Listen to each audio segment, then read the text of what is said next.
Je dois faire une DSI, démarche de soins infirmiers, c'est-à-dire une évaluation de l'état de santé de mon patient et de ses besoins. Cette DSI va me servir à justifier auprès de la caisse les soins que je vais dispenser au patient. Je dois rédiger cette DSI par écrit. Pour cela, je peux utiliser le module DSI de Vega. Dans le monde patient, onglet Traitement, j'ai créé la fiche de traitement du patient. Je sélectionne sa ligne, puis je vais sur l'onglet DSI. Je clique sur Ajouter. Le module de rédaction apparaît. Il comporte 5 onglets. Le premier, l'onglet Patient, rassemble les informations administratives. Le nom, prénom, numéro de sécurité sociale, etc. Ces informations sont reprises automatiquement de la fiche de traitement du patient. J'indique ici s'il s'agit d'une démarche initiale ou de renouvellement, ainsi que la date à laquelle je rédige la DSI. Le deuxième onglet, Déficience Observation, détaille l'évaluation. Le premier encadré doit reprendre l'observation rapide faite par le médecin sur le formulaire DSI Prescription, alors que le second encadré développe mes propres observations. Je clique devant chaque critère pour déplacer le triangle rouge et définir son incidence sur un besoin fondamental. Par exemple, je dois dire si le critère 5, élimination continence, est normal, altéré modéré ou altéré sévère. Ici, le critère est altéré modéré et il a une incidence sur les besoins se vêtir, se dévêtir et se laver et protéger ses téguments. La couleur de ces besoins passe au niveau 1, vert foncé. Ensuite, je dis que pour le critère 7, hygiène corporelle, le patient éprouve quelques difficultés et que cela a une influence sur se vêtir, se dévêtir et sur se laver et protéger ses téguments. Les besoins passent du niveau 1 au niveau 2, vert clair. Plus je sélectionne un besoin fondamental, plus sa couleur évolue et ce besoin devient alarmant. Il sera donc pris en compte dans mes diagnostics. En cliquant sur la loupe devant le score de Norton, le logiciel calcule le niveau de risque d'escarre. En fonction de ce score, je coche oui. Enfin, je clique sur la loupe devant le score EVA pour indiquer le niveau de douleur. Cela permet de comparer l'intensité de la douleur à différents moments chez un même patient.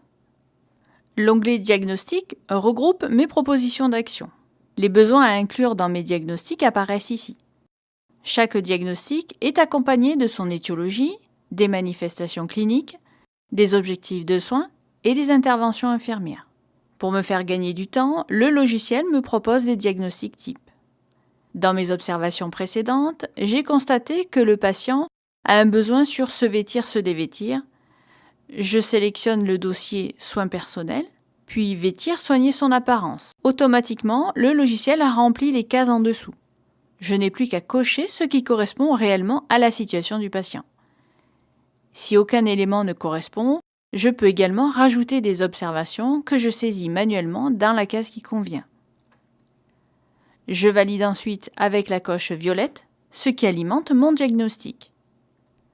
Je peux rédiger plusieurs diagnostics, 5 maximum par DSI, et passer de l'un à l'autre en cliquant ici. L'onglet Objectifs Propositions détaille les soins prescrits. Les 2 premiers encadrés récapitulent les actions précédentes. Ici, il s'agit d'une démarche initiale, donc les tableaux sont vides. Dans la partie Objectif global des soins, j'indique les orientations majeures de la prise en charge du patient, soit sous la forme de verbes, soit en rédigeant mes propres commentaires dans cette case. Dans la partie Nature qualitative et quantitative de la prescription, j'indique le type d'AIS et la fréquence des soins. Ce seront des AIS 3 pour une séance de soins infirmiers, AIS 3.1 pour un programme d'aide personnalisée, AIS 4 pour une surveillance clinique infirmière et de prévention. Cette partie est très importante puisque la DSI me donne la responsabilité de définir la qualité et la quantité des soins à faire. Pour ce patient, je prescris des AIS 3 une fois par jour, sauf le dimanche, pendant 3 mois. J'édite ensuite le résumé de la DSI, composé de 2 volets, et le transmets au médecin prescripteur. Il a 72 heures pour me faire d'éventuelles remarques, mais pour une DSI initiale, il n'est pas obligé de la signer. Je l'envoie ensuite à la caisse du patient par courrier, accompagné de la photocopie de la prescription du médecin. Enfin, dans l'onglet Suivi, J'inscris les dates auxquelles je remplis mes obligations administratives, je clique sur Valider et retrouve sur la ligne du patient les dates correspondant à mes démarches administratives. La DSI est un travail intellectuel long que je peux facturer 15 € pour une DSI initiale, 10 € pour une DSI de renouvellement. Pour en savoir plus, reportez-vous à la vidéo intitulée « Je facture une DSI ». Pour la DSI suivante, je pourrai dupliquer certains éléments de la DSI initiale et le travail de rédaction sera donc plus rapide. Pour en savoir plus, reportez-vous à la vidéo intitulée « Je renouvelle la DSI ».